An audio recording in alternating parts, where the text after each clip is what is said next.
Sobat Ruang Rasa, apa kabar hari ini? Semoga hari kalian selalu bahagia dan baik-baik saja. Oke, katanya sih gak kenal maka tak tahu. Oh, bukan tak sayang ya. Jadi kenalin dulu nih, aku di sini Tantri Amelia yang akan memandu ya. Bahasanya istilahnya nanti kita akan berbincang-bincang bersama salah satu uh, teman kita nih. Nah, oke, di sini mungkin biar enak dan biar lebih tahu, kita kenalan dulu kali ya sama yang sebelah ini. Boleh diperkenalkan diri dulu? Oke, terima kasih sebelumnya Kak Tantri. Halo semuanya, perkenalkan nama saya Sevilla. Teman-teman bisa panggil saya dengan sebutan Villa, dan terima kasih untuk Ruang Rasa sudah memanggil saya di podcast kali ini. Oke, mungkin aku bisa manggil Kak Villa aja ya? Iya, boleh. Kak Villa atau Mbak Villa gitu? Iya, boleh. Oke, Mbak Villa ya. Oke, mungkin Mbak Villa sebelumnya di sini kita akan apa ya istilahnya berbincang-bincang, ngobrol santai gitu ya di podcast kali ini, dan tentunya setiap podcast ada temanya gitu. Yeah. Jadi temanya kali ini yaitu tentang family vibes atau istilahnya tentang keluarga. Wow, seru banget gak sih Kak Villa? Tapi sebelum kita masuk ke tema itu dan berbincang mengenai hal tersebut, kita ngobrol dan kenalan lebih dalam dulu nih sama Kak Villa di sini. Oke. Mbak Villa nih, Mbak Villa hari ini apa sih yang membuat Mbak Villa bahagia? Boleh disebutkan? Oke. Kalau bahagia menurut saya itu ya teman-teman, bisa dari hal-hal kecil aja sih. Kayak hari ini tuh saya bisa diundang di acara podcast kali ini tuh buat saya bahagia. Itu kebahagiaan saya sendiri seperti itu. Oke, berarti bahagia menurut Mbak Villa tuh sebenarnya sederhana ya. Seperti misalkan bisa diundang podcast kali ini itu udah bahagia. Bahagia banget sih. Tapi sebelum kesini tadi nggak ada kendala kan? Alhamdulillah nggak ada. Oke, baik ya. Tapi kabarnya hari ini Mbak Villa gimana? Apakah sehat atau kurang fit dan sebagainya? Untuk hari ini saya baik-baik aja sih. Wah, keren sekali Mbak Villa, selalu bersemangat sepertinya dalam menghadapi kegiatan-kegiatan gitu ya.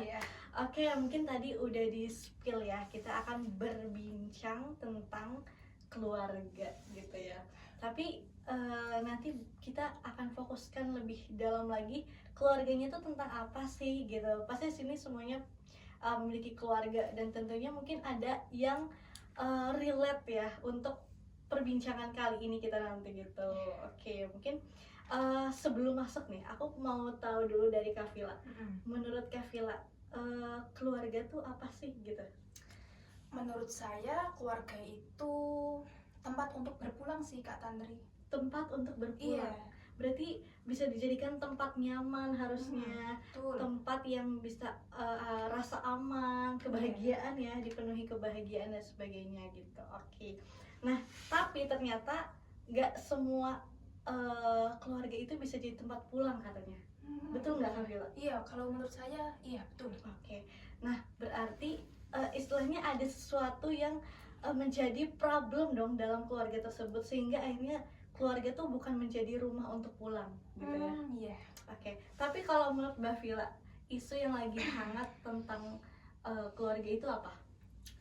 Kalau isu akhir-akhir ini ya Mbak, biasanya kan saya kan lihat dari TikTok, dari Instagram, dari Twitter, dari medsos lainnya lah, banyak banget ya Mbak isu tentang peran ayah atau fatherless itu. Peran ayah? Iya, fatherless ya, atau sering disebut fatherless. Iya, betul.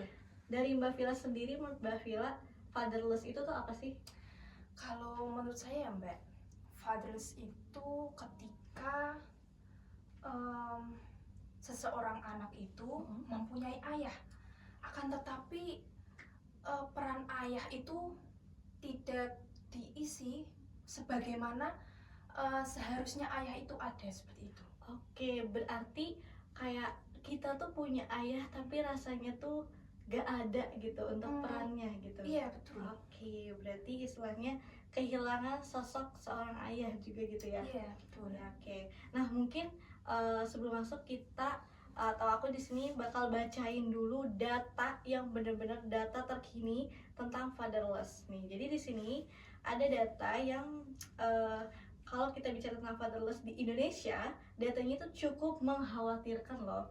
Ternyata berdasarkan Survei Sosial Ekonomi Nasional atau Susenas, pada bulan Maret 2024 tercatat sekitar 15,9 juta anak di Indonesia hidup tanpa peran aktif seorang ayah. Banyak banget dong, Vila. Itu sangat banyak banget sih. Nah, ini ada lebih detailnya lagi. Jadi dari 15,9 juta itu ada 4,4 juta anak tinggal di keluarga tanpa ayah. Memang dia tidak memiliki fisiknya seorang ayah gitu, mungkin entah itu meninggal dan sebagainya.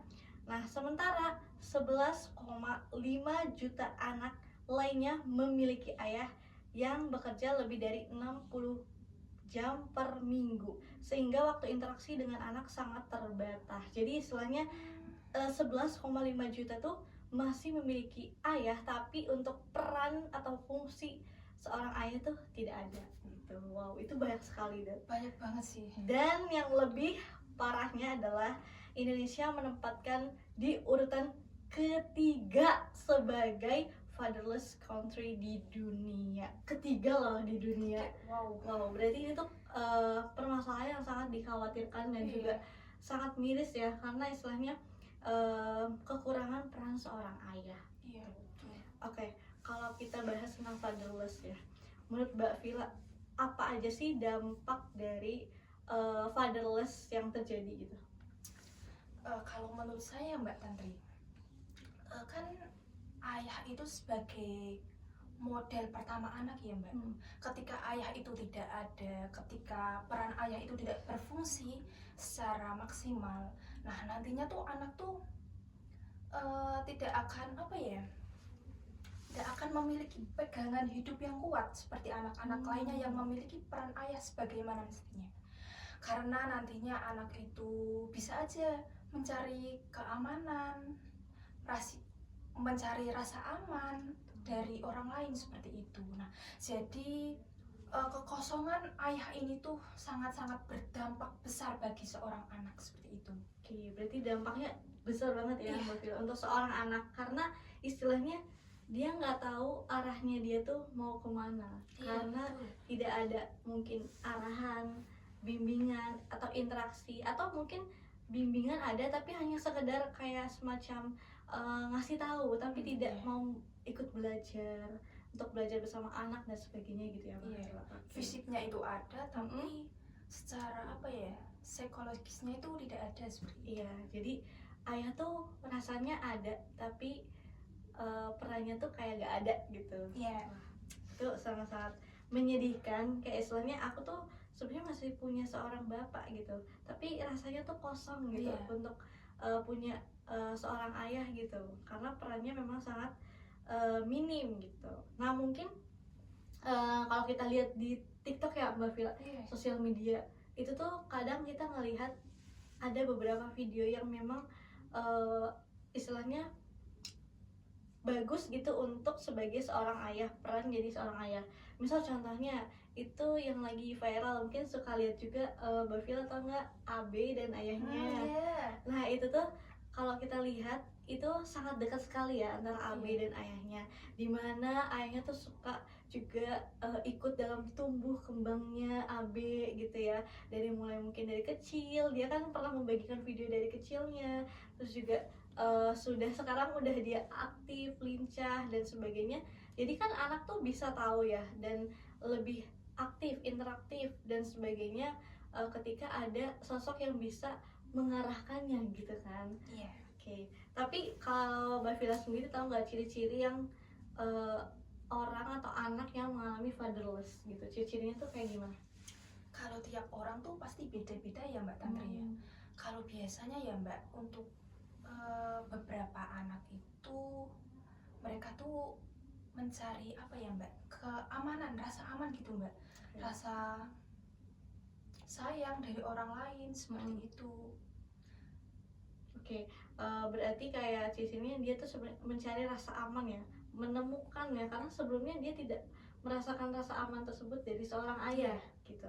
Oke, mungkin kita biar lebih jelas lagi. Kita kan di sini posisinya kita sama-sama perempuan dewasa ya, istilahnya mungkin entah itu yang masih remaja atau dan sebagainya, kita mungkin udah di posisi remaja dan mungkin saja kita selama ini tumbuh tanpa peran ayah, mungkin saja ya, kita tidak pernah tahu gitu kan. Terkadang misal ngomong berbelit-belit, cemas, takut, khawatir, merasa tidak percaya, itu bisa jadi dampak karena kurangnya peran seorang ayah gitu. Dan itu tuh sangat-sangat mengkhawatirkan. Nah, dan itu bisa berdampak juga pada kesehatan mental. Nah, oke nih, tadi kan istilahnya fatherless ya. Nah, itu kayak kita bahas di umur-umur kita sekarang, misalkan di usia dewasa, mungkin dewasa awal atau udah cukup dewasa gitu. Dan menurut Mbak Vila, itu tuh ada nggak sih dampak bagi kesehatan mental untuk anak yang memiliki fatherless, entah itu dari psikologis atau secara fisik mungkin bisa berdampak? Kalau menurut saya ya Kak Tantri ya, untuk seseorang yang fatherless sendiri itu tuh biasanya mereka tuh ketika jatuh cinta kepada lawan jenis tuh mereka malah merasa takut Mbak. Takutnya tuh takut apa ya, perasaan dia tuh lebih dalam gitu, lebih dalam kepada pasangannya itu. Nantinya dia takut ditinggalin oleh pasangannya tersebut, seperti itu. Oke, berarti di sini posisinya sebagai seorang perempuan atau anak perempuan yang mengalami fatherless itu jadi takut gitu untuk percaya ke laki-laki. Karena mungkin ya dia melihat figur seorang ayah yang membuat dia tuh jadi malah takut kepada laki-laki. Mungkin entah itu ayahnya bisa jadi galak atau KDRT, atau mungkin waktu dalam rumah tangga dengan ibunya dia melihat problem atau pertengkaran yang membuat akhirnya dia tuh tidak percaya pada laki-laki mungkin, atau takut untuk memulai dengan laki-laki gitu ya. Betul. Oke, itu sangat membuat apa istilahnya bisa berdampak juga pada kesehatan mental ya, bikin takut mungkin, cemas dan sebagainya mungkin. Oke, tapi dari kasus yang pernah saya temukan itu malah sebaliknya juga ada. Jadi bukan takut mengenal laki-laki, tapi pada akhirnya malah mengemis cintanya kepada laki-laki ya istilahnya, atau istilahnya kayak dia mencari kasih sayang dari laki-laki lain selain ayahnya. Tapi itu secara berlebihan gitu ya Kak Tantri ya? Iya betul, secara berlebihan. Jadi kayak semisalkan karena dia tuh tidak mendapatkan rasa kasih sayang dari seorang ayah yang mungkin entah itu perhatian dan sebagainya, ketika dia menemukan seorang laki-laki yang menurut dia itu laki-laki itu tuh perhatian kepada dia. Padahal itu tuh seharusnya perhatian yang udah basic diberikan oleh seorang ayah, tapi dia menemukannya di laki-laki lain dan tidak mendapatkan dari ayahnya. Nah itu yang bikin akhirnya dia merasa bahwa terlalu apa ya istilahnya berlebihan kepada laki-laki tersebut. Jadi bisa jadi loh perempuan tuh bisa jadi senjatanya laki-laki. Kenapa? Karena ketika misalkan perempuan udah istilahnya bahasanya kecintaan banget kali ya, kecintaan banget sama laki-laki, bisa jadi dimanfaatin. Itu bahaya banget karena nantinya akan misalkan laki-laki itu ketika pacaran, misal hanya untuk perempuan itu hanya sebagai pemuas nafsu. Nah nanti ketika perempuan itu udah mau mulai menjauh, dia ini lagi meningkatkan rasa perhatiannya juga kepada perempuan itu, sehingga nanti perempuan itu tuh bisa balik lagi ke laki-laki itu, padahal itu tuh toxic gitu. Nah itu tuh banyak banget kasus-kasus seperti itu karena memang kurangnya rasa kasih sayang dari seorang ayah yang akhirnya dia merasa oh ya udahlah, siapa lagi laki-laki yang mau sayang sama aku, bisa memberikan perhatian dan sebagainya gitu. Itu sangat bahaya sih ya dampaknya Mbak Vila gitu. Oke, mungkin aku penasaran dari Mbak Vila sendiri. Dari Mbak Vila sendiri kira-kira pernah nggak sih mengalami kondisi fatherless gitu? Kalau saya sendiri tuh pasti ada sih Mbak, di beberapa waktu dan di beberapa saat juga. Nah contohnya itu dari saya kecil juga sih Mbak. Dulu itu waktu saya, contoh kecilnya ada Mbak, waktu saya jatuh itu Mbak, padahal ayah saya itu melihat saya jatuh, tapi ayah saya tuh tidak menolong saya gitu loh Mbak. Jadi saja tuh ya saya berdiri sendiri seperti itu. Padahal di waktu itu saya kayak pengen banget dibantuin berdiri, atau mungkin ayo nak berdiri nggak apa-apa kayak gitu. Gitu. Itu jatuh dari apa, sepeda biasa atau dari motor atau dari apa? Itu waktu saya jalan sih Kak. Oh, lagi jalan terus jatuh. Iya seperti itu. Oke. Tapi melihat, ayahnya melihat. Iya melihat. Oke. Tapi bagaimana perasaan Mbak Vila pada saat itu? Perasaan saya waktu itu sih campur aduk sih ya Kak. Karena saya juga kayak merasa kenapa ya kok saya tidak dibantuin untuk berdiri, kenapa tidak ada tindakan atau perilaku ayah saya tuh yang memberi saya semangat atau membantu saya seperti itu. Oke. Nah, itu perasaannya pasti kan istilahnya kenapa mungkin tidak perhatian atau tidak membantu Mbak Vila untuk bisa bangkit lagi, walaupun mungkin hanya sekedar kata-kata atau misalkan apa ya, bantuan kecil gitu istilahnya ya. Betul. Oke, itu kan pas lagi kecil. Nah, itu selain hal itu ada lagi nggak yang merasa menurut Mbak Vila itu fatherless gitu? Ada sih Kak. Contohnya kayak ya waktu saya dewasa ya. Waktu dari awal remaja sampai sekarang tuh ketika saya memiliki prestasi gitu, ayah saya tuh tidak pernah yang namanya itu menanyakan saya. Saya itu juara berapa, terus kayak lomba di mana seperti itu. Terus kayak yang sekarang ini juga waktu saya kuliah juga ya. Waktu di kuliah tuh bagaimana? Apakah lancar atau tidak? Terus apakah di perkuliahan itu tuh kamu nyaman atau tidak? Atau dosen-dosennya itu apa ya, bisa memberi apa namanya, materi yang cukup untuk kamu seperti itu. Terus apa aja sih yang kamu lakuin gitu di perkuliahan kayak gitu. Dan kadang waktu misalnya pergantian semester ya Kak Tantri ya, biasanya kan IPK kan keluar ya Mbak. Nah, saya tuh kadang tuh berharap banget kayak ditanya-tanya IPK-mu berapa sih, kayak gitu. Oke, berarti itu terasa sampai usia dewasa juga ya Mbak? Usia sampai usia saat ini gitu, istilahnya masih merasakan fatherless gitu. Nah, itu dampak yang akhirnya dirasakan Mbak Vila itu seperti apa? Misal kayak akhirnya Mbak Vila tuh merasa jadi kurang percaya laki-laki atau seperti apa? Dari hal-hal yang sudah saya alami ya Mbak, terlebih lagi selain itu tuh sebenarnya ada Mbak, kayak misalnya tuh terkadang ayah saya tuh kalau sama orang lain tuh lebih perhatian Mbak. Kayak misalnya teman saya itu sehabis dari rumah saya, nah dia tuh pulang kan Mbak ke rumah dia, tapi tuh selalu diperhatikan seperti kayak hal-hal kecil yang menurut saya itu berarti banget buat saya. Kayak hati-hati ya di jalan kayak gitu. Tapi kalau sama saya tuh jarang banget, bahkan belum pernah sama sekali seperti itu. Nah, jadi tuh saya tuh merasa kayak kapan ya saya dapat perhatian kecil seperti ini? Kapan ya saya bisa merasakan momen-momen yang membuat saya tuh merasa saya tuh ada gitu, merasa peran ayah saya tuh bisa apa ya, bisa terlaksana sebagaimana ayah semestinya seperti itu. Nah, jadi dari itu tuh saya tuh terkadang ya Mbak Tantri ya, untuk soal hal-hal yang lebih ke romantis itu tuh balik lagi ke yang tadi saya bicarakan tadi, takut terhadap laki-laki. Nah, itu yang saya rasakan Mbak Tantri.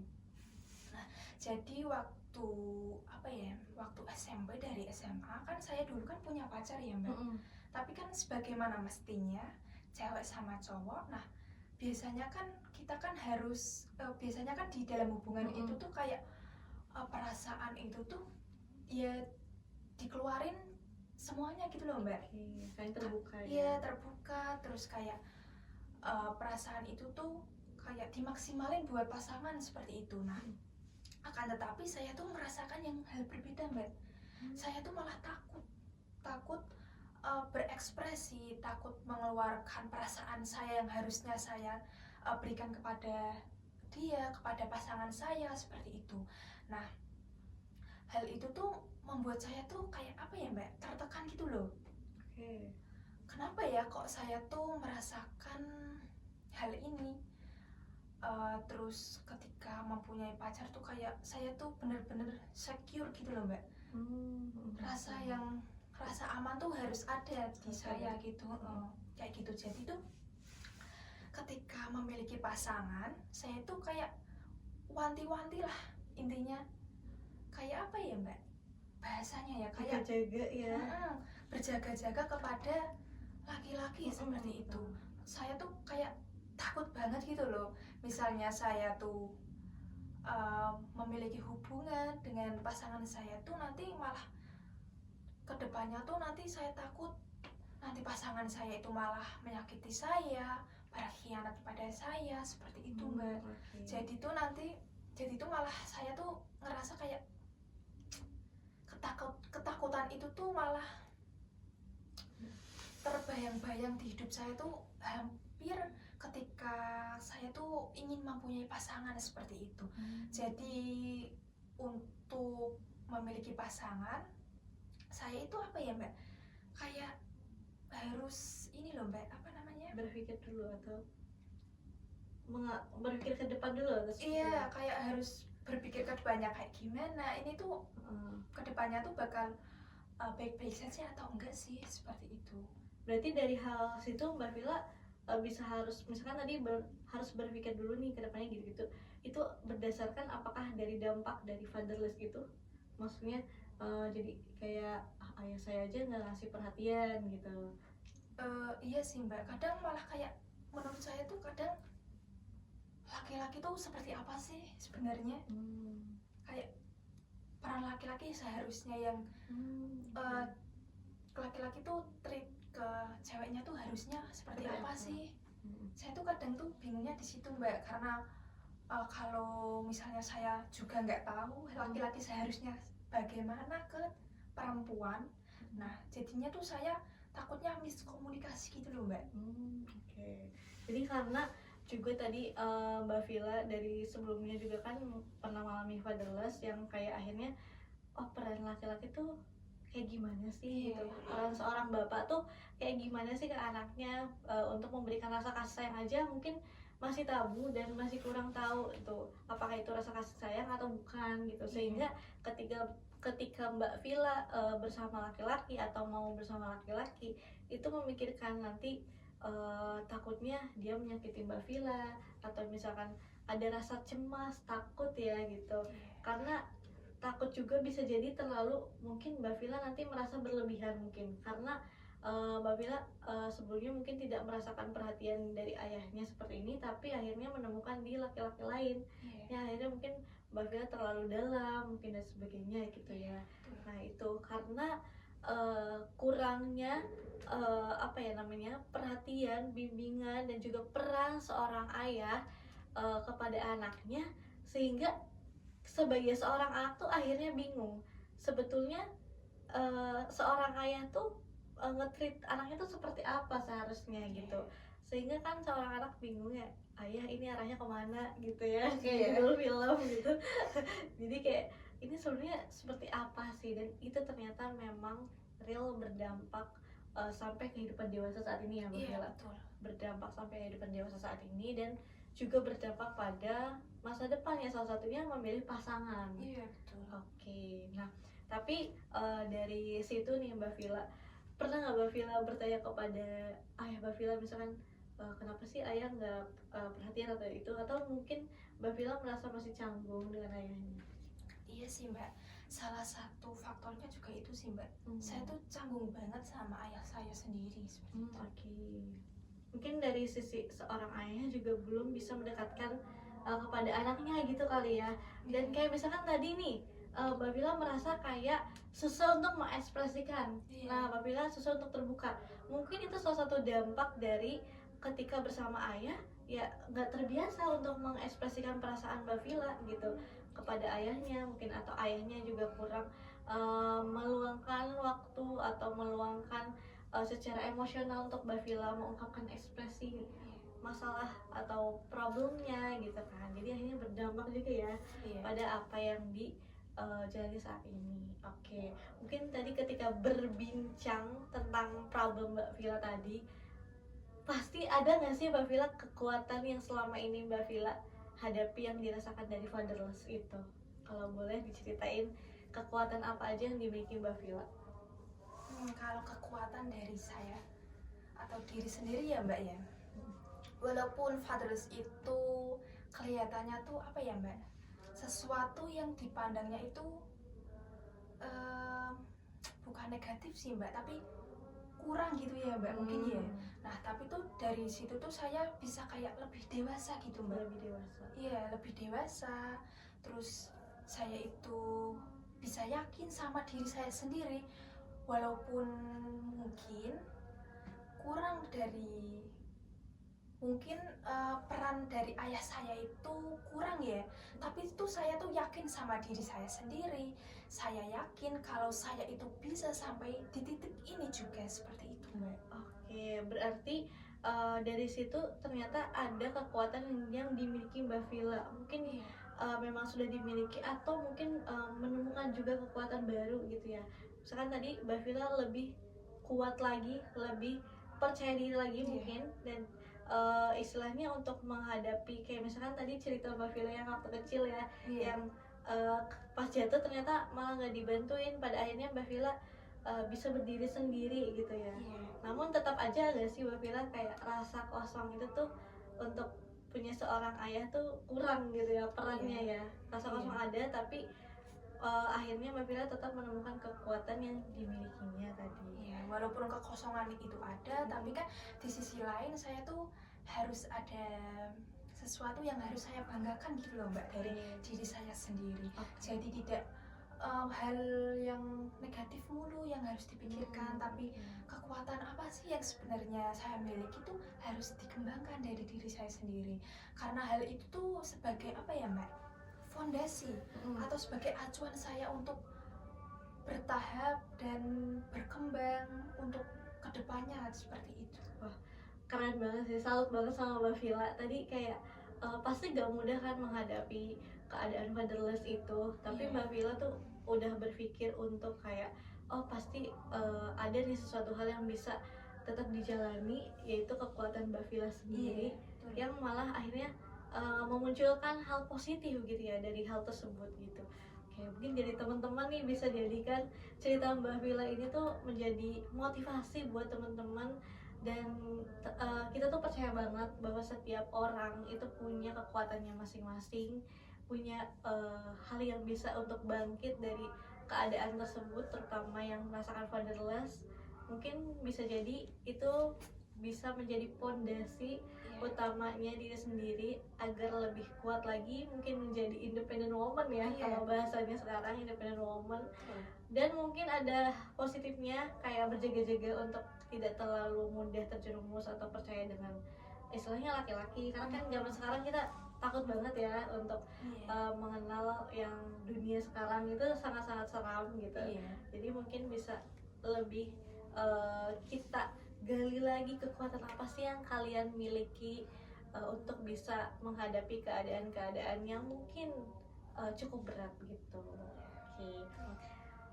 Kira-kira mungkin itu ya Mbak Vila, gak terasa berbincang-bincang tadi seru banget gitu ya.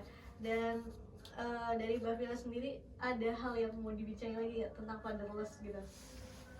Kalau dari saya sendiri sih cukup ya Mbak. Tapi untuk teman-teman nih, ada pesan-pesan untuk kalian semuanya yang mungkin lagi merasa atau lagi apa ya, di keadaan fatherless gitu. Nah teman-teman jangan merasa rendah diri, rendah hati, atau merasa diri itu kurang ya teman-teman. Karena pada dasarnya kita manusia, kita perempuan, laki-laki, semuanya kita tuh memiliki kekuatan diri kita masing-masing. Mungkin untuk hari ini kita belum menemukan ya, tapi mungkin suatu saat di lain waktu kita bakalan tahu, oh seperti ini ya ternyata ya kekuatan saya ya, oh seperti ini ternyata walaupun saya memiliki atau di keadaan fatherless, saya tuh ada kekuatan yang harusnya saya banggakan, harusnya saya munculkan, harusnya saya bisa banggakan untuk diri sendiri seperti itu. Dimulai dari hal-hal kecil aja sih teman-teman. Jangan memandang hal-hal yang wah gitu, tapi lihatlah dari hal-hal yang kecil terlebih dahulu. Mungkin teman-teman, oh dari hari ini saya bisa bertahan sampai sejauh ini. Itu juga salah satu kekuatan dari diri kalian sendiri teman-teman. Seperti itu. Wah, keren sekali. Sangat keren sekali Mbak Villa, karena benar-benar saya pun di sini termotivasi sekali atas semangatnya Mbak Villa, potensi yang Mbak Villa miliki gitu. Dan percaya banget setiap orang punya kekuatannya masing-masing. Berproses itu memang cukup lama gitu, tapi pasti kalian bisa dan menemukan kekuatan kalian sendiri gitu kan. Mungkin ada kata-kata yang sangat pas nih, dan sebelum menutup ini aku mau ada kata mutiara nih. Gitu teman. Luka itu tuh fakta, tapi memilih untuk sembuh adalah kekuatanmu. Oke, terima kasih sudah datang di podcast ini Mbak Villa. Sampai jumpa di lain waktu. Dah.